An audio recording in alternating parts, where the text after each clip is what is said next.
Келесі саатына да түгәлерәге 21 апрельде парламентарийлер Дәүләт Советінің шираттағы отырышына жила.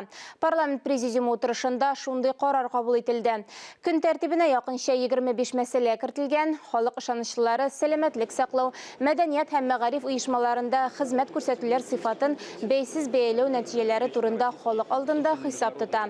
Иҗтимагый палата җитәкчесе Татарстанда гражданлык җәмгыяте институтларының үсеше турында сөйләячәк. Шулай ук парламентарийлер гамәлдәге берничә республика законына төзәтмәләр кертергә җыена. Көн тәртибенең төп темасы республика хөкүмәтенең узган елга хисабы. Дәүләт Советы рәисе Фәрит Мөхәммәтшин искәртеп үткәнчә, әлеге документ буенча барлык парламент комитетларында фикер алышулар узган.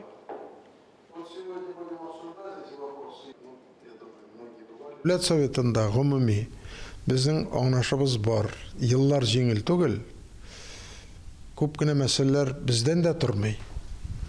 Шуның өчен бергә буларак без бу проблемаларны шишеп, республиканың инде менә килеп җиткән 22нче елының планнарын тулай мутарга үтәргә дигән ният белән эшләргә дип чыгышлар булыр.